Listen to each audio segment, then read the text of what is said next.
It is day 3 of Clown Show Live. I don't know what world these people live in. He will arrest the criminal illegal immigrants and put them behind bars. Or send them back.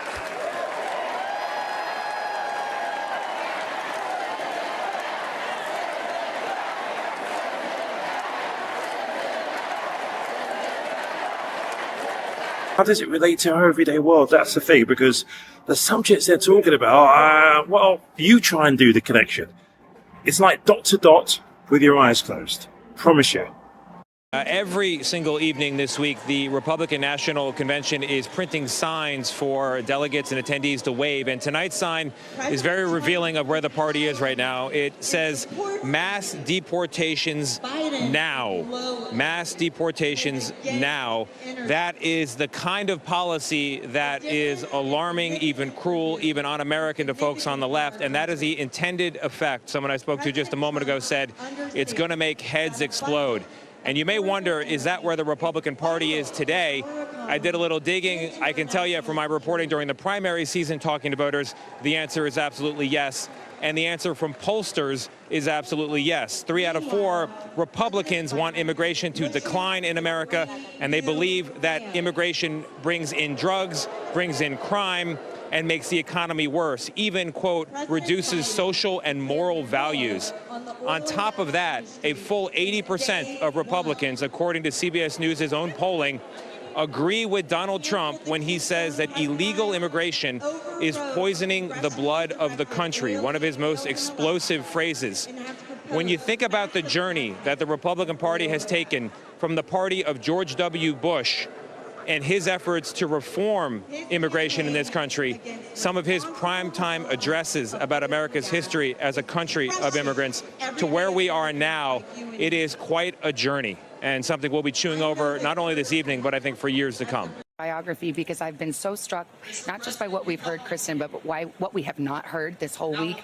All the rally favorites, the greatest hits about the 2020 election being stolen. No one's mentioning it. Political grievances, weaponizing government. Nobody's mentioning it. Nobody's calling the January 6th rioters patriots or hostages. All of that seems to have been excised from what the Republican Party is trying to portray here on this stage. It is notable. It's very notable, and we are told that the Republican National Committee did urge some of these speakers to tone down their language in these speeches, and so clearly we're hearing a reflection of that in these speeches. It represents a shift. It represents, to some extent, what we heard from former President Trump after the assassination attempt against his life, which is that he ripped up his speech completely, that he has rewritten his speech. I interviewed Eric Trump today. He says his dad is finished with that rewrite.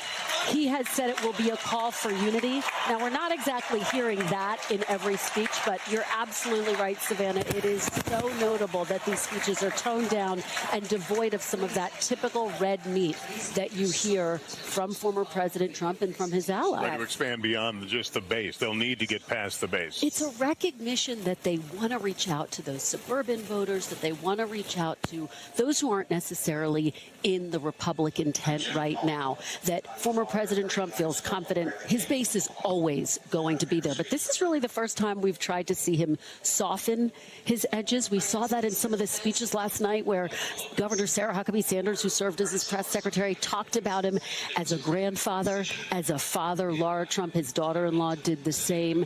And it's a clear strategic move, not only to meet this moment and the mood of the country, this somber backdrop against which we all sit here, but again, to try to win over some additional voters.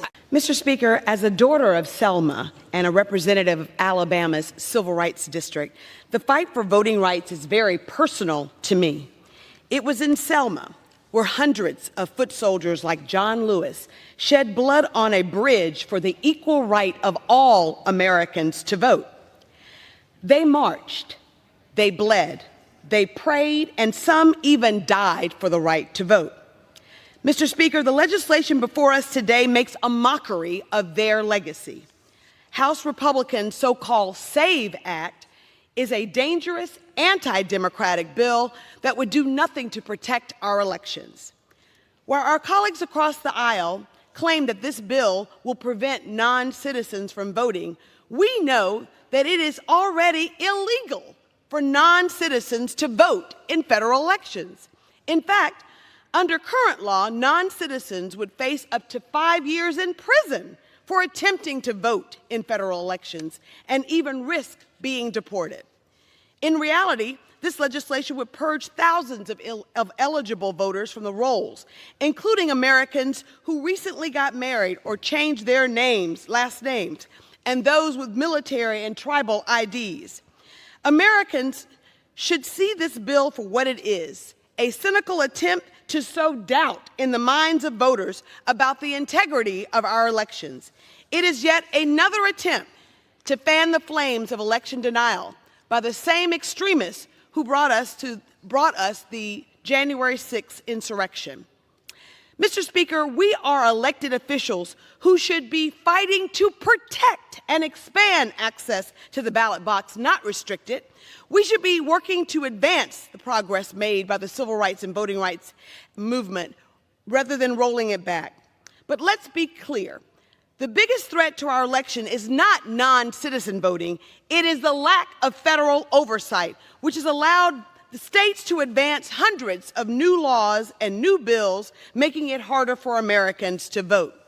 Mr. Speaker, the House should be considering H.R. 14, the John Robert Lewis Voting Rights Advancement Act, which I introduced in September.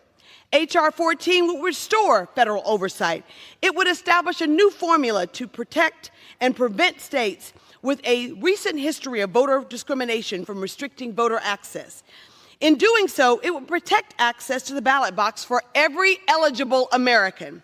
After all, it is up to the voters to choose our elected leaders, not the other way around. Never did I think that 60 years after John Lewis was bludgeoned on a bridge in my hometown of Selma, Alabama, that I would be fighting to restore the full protections of the Voting Rights Act of 1965. It goes to show that progress is elusive and every generation must fight to preserve the progress of the past and to advance it. John Lewis didn't give up, and neither will we. Mr. Speaker, House Republicans' so-called SAVE Act is a dangerous anti-democratic bill that has no place on this floor. The place I would like to see the Republican Party go over the long run is we are the party of self-governance. 10 years from now, the administrative state mostly does not exist in its current form. 10 years from now, the regulatory state, most unconstitutional federal regulations have been rescinded. That we actually have congressmen who are able to debate through the front door with greater responsibility what the laws of this country should be, with far more precise laws than the vague delegation of authority to the regulatory state. That's number one. Number two is we've restored the rule of law in this country. Take the number one issue where the rubber hits the road on this is in the question of immigration. 3 core principles for immigration going forward. I think this is the vision for the Republican Party. This is the vision for a second Trump term. What I believe it should be, certainly. No migration without consent. Consent should only be granted to the migrants who benefit the United States of America and share American values. And those who enter without consent have to be removed.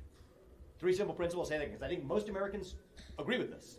The consequences of this may involve some policies that people disagree with, but the principles: no migration without consent. Consent should be granted only to those Americans who actually benefit the United States of America and share our values. And number 3 is if you enter without consent, you got to be removed. That, I think, is the North Star for where we'll be 10 years from now. 2 mass deportations are required to get there. One is the mass deportation of a lot of illegals who are in this country right now.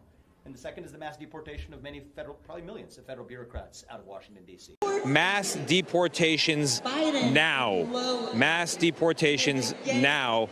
That is the kind of policy that is alarming, even cruel, even un-American to folks on the left. And that is the intended effect. Someone I spoke to just a moment ago said it's going to make heads explode. And you may wonder, is that where the Republican Party is today? I did a little digging. I can tell you from my reporting during the primary season talking to voters, the answer is absolutely yes. And the answer from pollsters is absolutely yes. 3 out of 4 Republicans want immigration to decline in America, and they believe that immigration brings in drugs, brings in crime, and makes the economy worse, even, quote, reduces social and moral values. On top of that, a full 80% of Republicans, according to CBS News' own polling, agree with Donald Trump when he says that illegal immigration is poisoning the blood of the country, one of his most explosive phrases. When you think about the journey that the Republican Party has taken from the party of George W. Bush and his efforts to reform immigration in this country, some of his primetime addresses about America's history as a country of immigrants, to where we are now, it is quite a journey.